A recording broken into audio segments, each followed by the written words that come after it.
Hello and welcome to the today's lecture, which also happens to be the last lecture on reflector antenna. So we will quickly start with where we had left in the last lecture. So in the last lecture we looked at the parabolic reflector antenna, and we saw that OP plus PQ is equal to constant, and from there we had derived a relationship for F by D which is related to theta 0. Then we started talking about spillover efficiency as well as taper efficiency. So let us start from that particular slide one more time just to refresh the memory.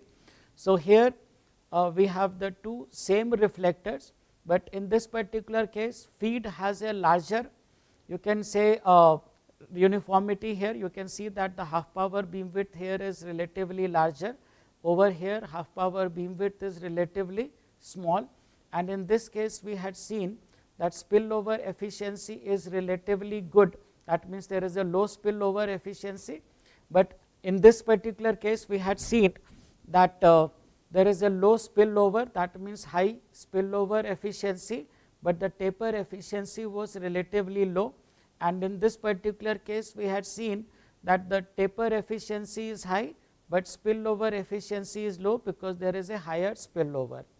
And we also looked at the plot of these two things here. So we can see that as the reflector angle increases, so if the reflector angle increases for the same beam pattern, you can see that spillover efficiency will be very high, because if angle is increased significantly there will be very little spillover, and hence spillover efficiency will be high.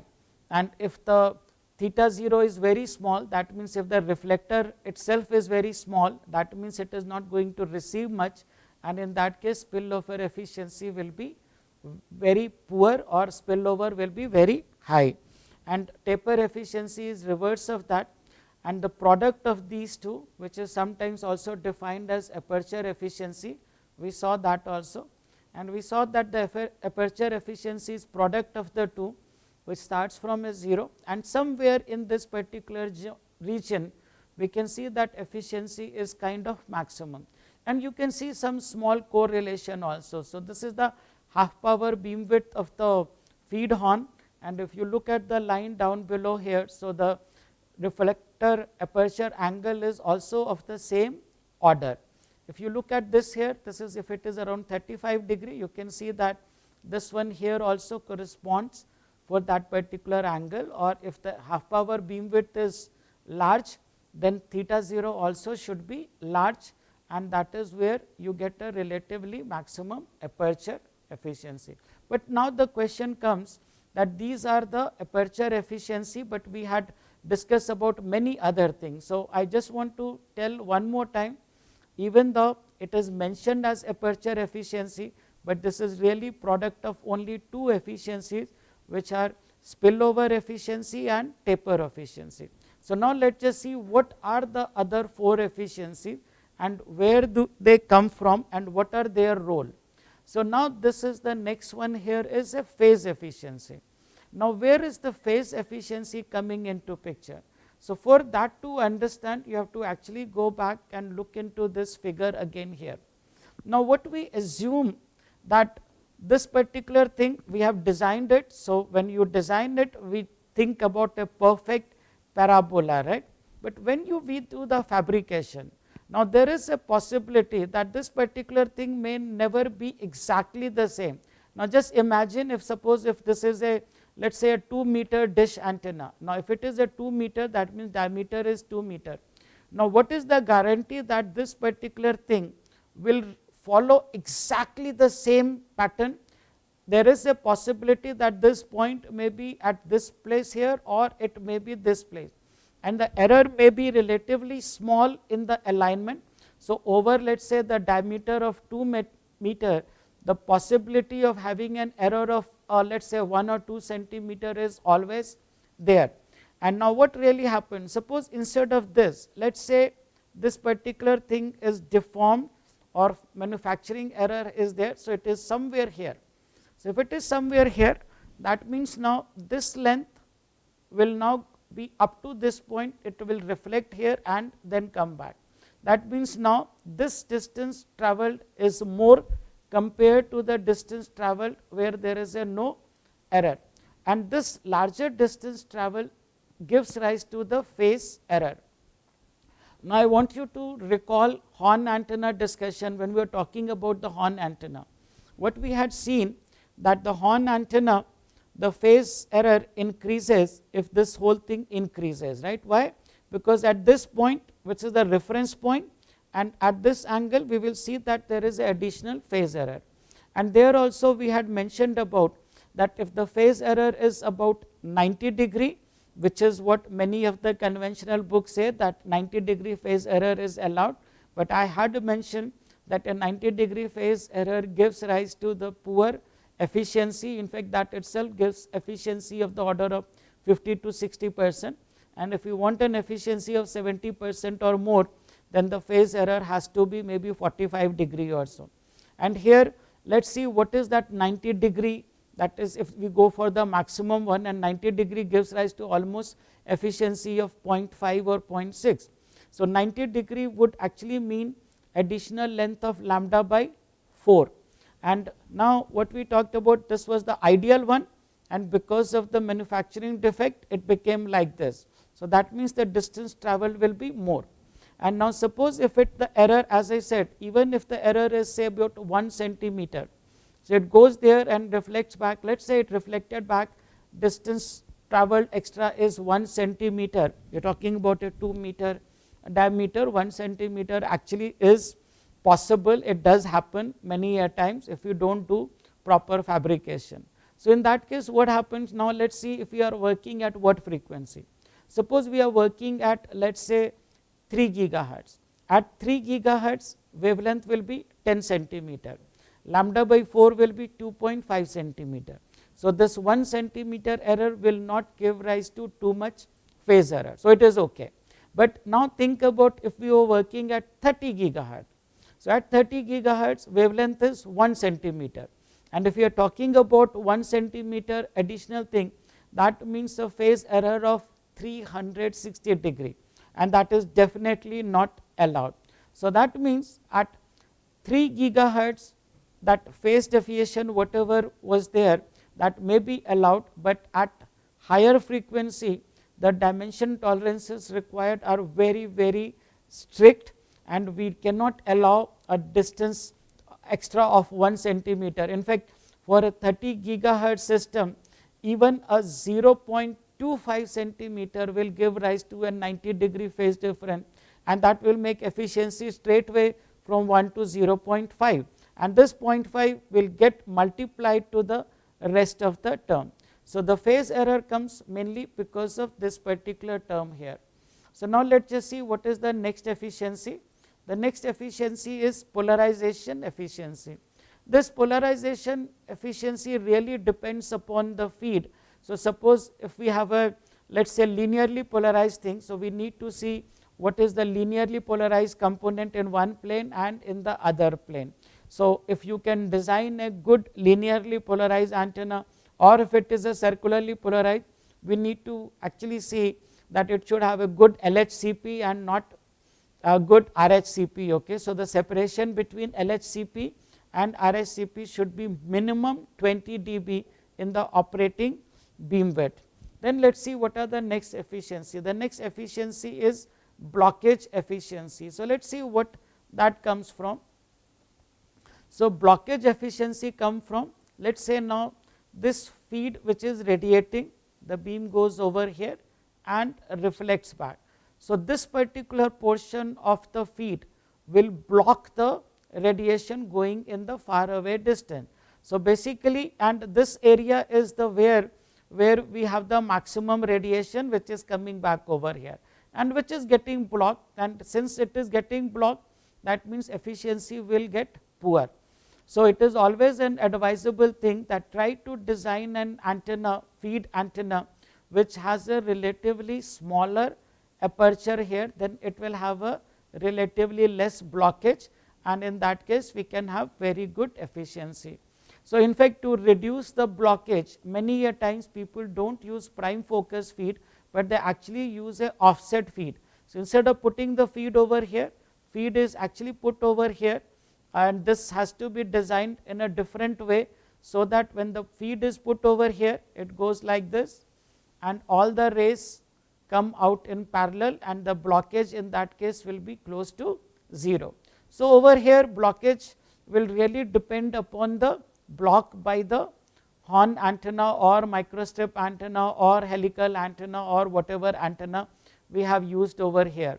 Now we have to also look at the blockage can be approximately calculated, very approximately is what is the area of this particular portion, and then you see what is the area of this particular feed here. Take the ratio of this with that, and that will actually tell us what is the typical blockage coming out of that. So generally speaking, the blockage efficiency can be 0.9 to 0.98 depending upon the size of the feed.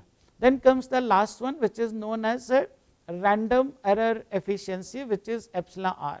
Where is that coming from? The random error efficiency comes from the fact that, let us say again, it comes from the manufacturing fact. So we want a perfect parabola, and that what it really means that it should have a mirror finish. And when we use the term mirror finish means that it's absolutely a smooth surface. But in reality, when we are doing some engineering over here, the surface may not be smooth, it may be something like zigzag, something like that over here. And now that zigzag may be of the order of fraction of millimeter, but that fraction of millimeter itself, what it creates. So if you think about this zigzag will have a little angles like this. So the wave which is coming here will actually see a different angle, and then it may try to disperse from here to there, and also that different direction may give rise to a small phase error also. You may say that phase error was accounted in epsilon p. No, that phase error was because of the deviation over here. This we are talking about random, which is the randomness of this. So basically that can be taken care of. So after the machining, what people do, they use actually kind of smoothing surface of this technique. So sometimes they do some electroplating on this particular surface so that it becomes smooth, or sometimes they do some sand blasting or so that it can be made surface as a smooth surface. So the ideal surface, which is known as a glass finish, okay, but reality can be different. So this again, surface randomness error is more prominent at the higher frequency than at the lower frequency. So let us see what are the other things. So these are the efficiencies, and when we are designing a reflector antenna, design basically considers these two things. Most of the time these are more related to the fabrication error, and this of course is related to again the design issues here, but the fabrication tolerances are directly governing the value of especially epsilon p and epsilon r. So if we take care of these things, one can design a good reflector antenna. So now let us just move on to the next reflector antenna, which is actually speaking known as a Cassegrain reflector antenna. This is slightly different. You can actually see that there are two reflectors are there. There is a one, this is known as a main reflector, and this one is known as a secondary reflector, okay. And here what we have, the feed is put over here, and then this feed radiates. So you can see that this radiates here, it reflects back from this surface, goes over here, and then goes like this. Then this one here goes here, reflects back, and then goes in this particular direction. Now you can actually see that blockage in this particular case is much larger compared to the previous case. If we had put the prime focus feed here, you can see that if this was over here, blockage would have been less. Then why do we use this? Most of the time Cassegrain reflector antennas are used especially for high power transmission case, where we may have a large generator over here, which could be a high power source, can be magnetron, klystron, gigatron, and so on, and they also require large power supply. So generally that is put behind this particular reflector, and the output of that is directly connected to this particular antenna. So basically if we had put this particular thing over here, then the blockage would have been even more.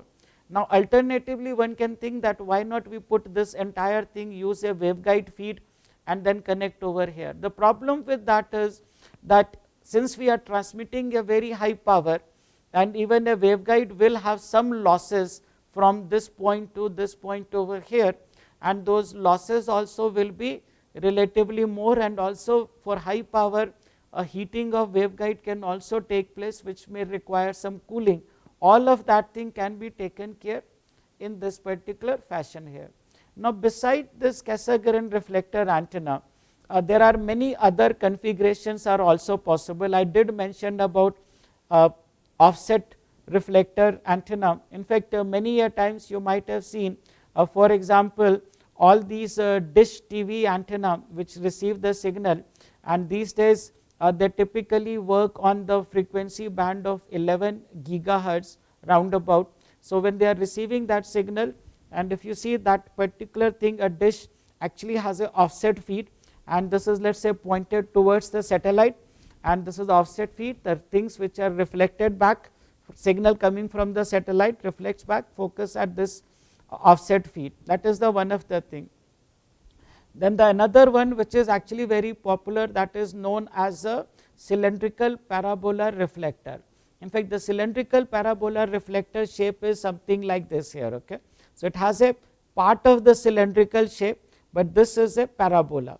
So this kind of a thing is actually used at the airports. If you have gone there, you might see that there is a big structure is there which is continuously rotating all around. So basically what it is doing, it is looking at the incoming planes. So what it is really doing here, let's say this one here, this aperture is relatively small, so beam width will be large in this plane, and since this one here is a large, beam will be narrow in this one. So think about this particular thing case here. So narrow beam in this one and a broad beam. So that means now any plane which is coming or taking off will be covered here, and now it is looking at only a smaller angle, and now this is rotating and the signal is coming here. So whenever it is sending the signal, reflected back signal will come. So it will know that for this particular position we get the signal. So that means there is a plane in this, and then it is rotating. So if you get a signal from this side, so we know that what is the approximate distance of the plane.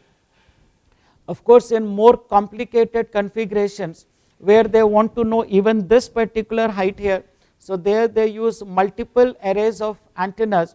So what they do it is that each of these one will receive signal from the transmit and receive, and then you process it. In that case you will know at what angle the plane could be. Okay, and most of the time those are used more by the defense people. This one is of course commercial application. They are also known as a spherical reflector antenna. So spherical reflector antenna are nothing but just part of a sphere, but only a portion of that is used, and the property of the sphere is that anything which is put at the center, it goes here, reflects back in this direction. Then if you put some feed here, it transmits in this side and reflects back. So generally speaking, at a given time it only illuminates a smaller portion of the spherical reflector antenna. So you can actually say that it uses multiple feed. So one feed is put in this, reflects, so beam maxima is going in this direction. Another feed which is in this particular direction, it goes there, radiates, reflects back. So generally a spherical reflector is not used for its property of a very high gain, but it is actually used one reflector with multiple feed, so that you can look at different beam angles. So now let us just look at what are the different types of large reflector antennas available in the world. So let us see what we have here. This is the gain in dB. You can see here this is 60 dB, 70 dB and 80 dB. 60 dB, as I mentioned earlier, is 1 million. So gain is very, very high. What we see here is a wavelength which is varying from 0.1 to 30. So 30 centimeter wavelength corresponds to 1 gigahertz, and this one here 1 centimeter corresponds to 30 gigahertz. So let us just see here, these are the two antennas which are actually in Arcebolo, which is in Puerto Rico area, and see the size. This is the 215 meter diameter and that's a 305 diameter. That's really huge, humongous antenna, and generally these antennas are working at the lower frequency range. You can see this is 1 gigahertz, this is 3 gigahertz. Then you can see that this is relatively smaller, but not very small, this is still like 100, and you can see what is the gain. At here this is a 60 dB gain, it is going all the most close to 80 dB gain here, and you can see these are the different things here. Now you can see one interesting thing, that all these things are increasing linearly, which should actually happen if we are reducing the wavelength, that means increasing the frequency. But you can actually see that at this particular point you can see that the gain has started reducing. So even the wavelength is reduced, and if the wavelength is reduced, directivity should have increased or gain should have increased, but it is not increasing, it has started decreasing. And these are the typical problems which are arising due to the phase error problem as well as random error problem. So those are the main things which reduces. So these are the typically very large reflector antenna, and I can tell you that this kind of a gain is only possible with the reflector antenna and not possible with the any other type of antennas. Now I would like to conclude the entire course. So in this particular course we started with the simple fundamentals of antennas. So we talked about VSWR, we talked about input impedance, we talked about reflection coefficient, and then we talked about the radiation pattern, we talked about the cross polar, we talked about first null beam width, and then we talked about the gain relation with the aperture. So these were the basic thing. We talked about Friis transmission equation, which is very powerful equation to do a link design or link budget. And after that we talked about the very basic antenna which is known as a dipole antenna, and we saw that the radiation pattern of the dipole antenna varies if you keep on increasing its length, and of course most popular one is a lambda by 2 dipole antenna because it is a resonant structure. We saw what is the input impedance. We also looked at the design, how to design a dipole antenna for a real input impedance, and if you recall the formula we had seen was L plus D equal to 0.48 lambda, and if you use that you can design a dipole antenna. And we also saw that the bandwidth is proportional to the diameter of the dipole antenna, or alternatively we can use conical dipole antenna. And then we talked about a monopole antenna. First we discussed about monopole antenna on infinite ground plane, and we know that there is nothing like an infinite ground plane.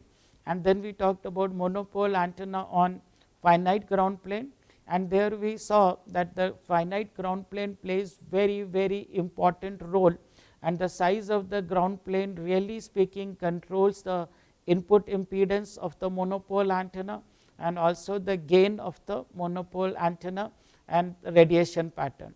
Then we talked about slot antenna and loop antenna. Slot antenna is nothing but the complement of the dipole antenna, and the loop antenna can be thought of as a magnetic dipole antenna.